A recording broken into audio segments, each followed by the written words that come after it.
ये है talks news network और आप देख रहे हैं पॉलिटॉक्स, राजनीति का कच्चा चिट्ठा। बीकानेर जिले दौरे पर पहुंचे राष्ट्रीय लोकतांत्रिक पार्टी के संयोजक व नागौर सांसद हनुमान बेनीवाल ने देर शाम करतरियासर ग्राम में धार्मिक कार्यक्रम में भाग लिया। इससे पहले बीकानेर सर्किट हाउस में मीडिया के साथ कई मुद्दों पर चर्चा करते हुए सांसद बेनीवाल ने सत्ताधारी कांग्रेस और विपक्षी पार्टी भाजपा को जमकर आड़े हाथ लिया। सांसद बेनीवाल ने कहा कि लंपी बीमारी से 1 लाख से अधिक गौ माता काल कवलित हो गई और सरकारी तंत्र गायों को बचाने में नाकाम रहा। इसके साथ ही बेनीवाल ने भाजपा पर भी आरोप लगाते हुए कहा कि बीजेपी प्रदेश में विपक्ष की भूमिका निभाने के स्थान पर सत्ता में आने का ख्वाब देख रही है। वहीं सांसद बेनीवाल ने कोलायत विधायक और राज्य सरकार में मंत्री भंवर सिंह भाटी के संबंध में बोलते हुए कहा कि उन्हें सिर्फ रॉयल्टी के ठेके जो कि उन्होंने खुद ने ले रखे हैं, केवल उसी की चिंता उनको है।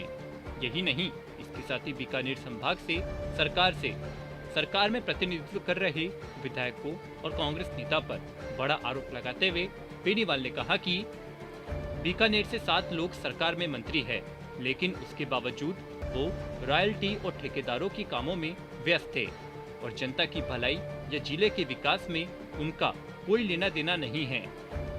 इसके साथ ही सांसद बेनीवाल ने हाल ही में नागौर व शेखावटी में हुई गैंगवार का जिक्र किया और बीकानेर में बढ़ते हुए अपराध पर बोलते हुए कहा कि यह चिंता का विषय है। तो वहीं वर्तमान में राजस्थान की सियासत में जारी राजनीतिक मुद्दों को लेकर बेनीवाल ने कहा कि वर्तमान में जो राजनीतिक स्थिति है उसके लिए कांग्रेस के साथ बीजेपी भी जिम्मेदार है और आरएलपी वेट एंड वॉच की स्थिति में है।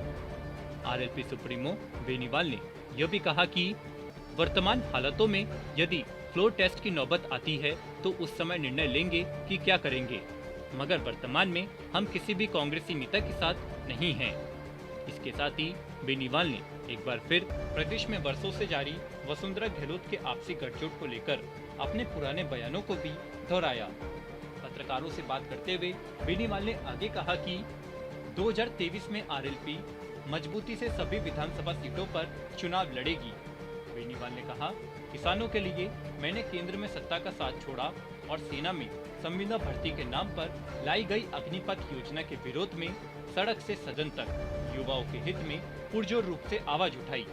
वहीं पत्रकारों के सवाल के जवाब में सांसद बेनीवाल ने आगे कहा कि देश में ईडी और सीबीआई जैसी एजेंसियों का दुरुपयोग बढ़ रहा है, जो दुर्भाग्यपूर्ण है।